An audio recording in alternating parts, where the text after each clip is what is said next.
최근에 그 조사 결과에 의하면 원래 국회가 국가기관 중에 신뢰도가 꼴찌를 계속해 왔는데 보통 10%대로 이번에는 한 2배 이상 늘어서 상위권에 포진했다고 합니다. 원래 18%였던 것이 이제는 41%가 신뢰하는 상위급 국가기관이 됐다고 합니다. 아마 이번 내란 사태를 거치면서 우리 국민들께서 국회의 역할을 다시 보고 또 의원 여러분들의 그 체포, 구금을 불사한 신속한 집결과 계엄 해제에 대해서 평가하신 것으로 생각합니다. 이 나라 헌정질서가 위기에 처했습니다. 이 헌정질서를 지켜내는 힘은 근본적으로 국민에게서 나오겠지만 현장에서 그 힘을 실현하는 것은 결국 우리 국회 그리고 그 안에서도 민주당과 야당일 뿐이다 라는 점들을 확실히 기억해야 되겠습니다. 조금 전에 원내대표께서도 말씀하셨지만 국민의힘이 이제 확실히 방향을 정한 것 같습니다. 국민들과 함께 한번 싸워보자, 국민들을 향해서 전쟁을 치르겠다 이런 태도로 보여집니다.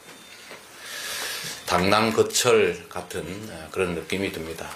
역사의 거대한 수레바퀴를 거역하면서 그 알량한 힘을 믿고 한번 버텨보겠다는 것이지만 비록 우여곡절을 겪게 되는 한이 있더라도 그 역사의 흐름은 결코 막을 수 없을 것이라는 점들을 결국은 깨닫게 될 것입니다. 그 일부로 오늘 한덕수 권한대행의 입장 발표가 있었습니다. 이게 명확한 사실인데 이 점을 모르거나 일부러 왜곡하는 것 같습니다. 대한민국에 대통령 권한대행이라는 직책은 없습니다. 대통령의 권한을 대행하는 국무위원이 있을 뿐입니다.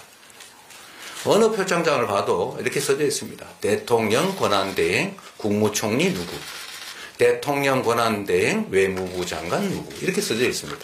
그렇게 표기하게 돼 있어요. 대통령 권한대행은 직위가 아닙니다.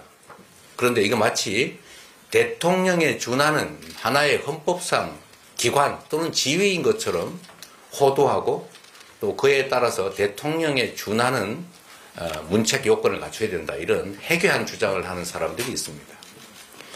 저는 대부분 알고 있으면서도 일부러 이렇게 국민을 속이기 위해서 그야말로 헛소리에 가까운 주장을 한다고 생각합니다.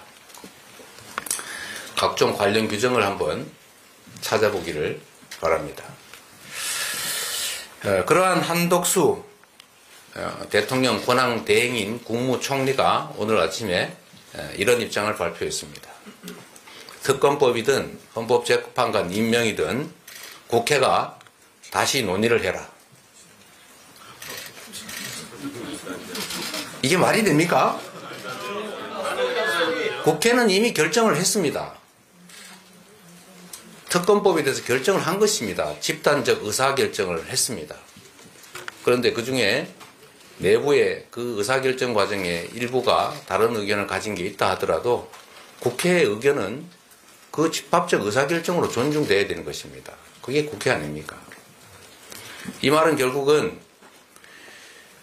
국민의힘이 찬성하지 않는 어떤 것도 하지 않겠다.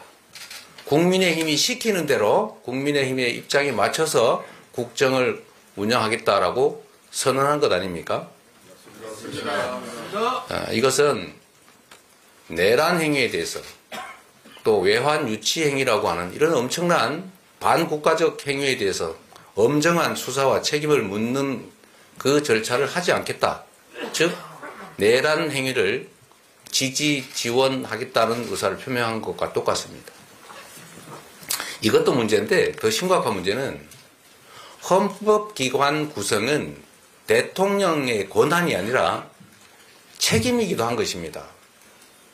마음에 안 들면 대법원이든 국회가 추천하든 임명 안 하는 것이 그게 바로 전제군주 아닙니까?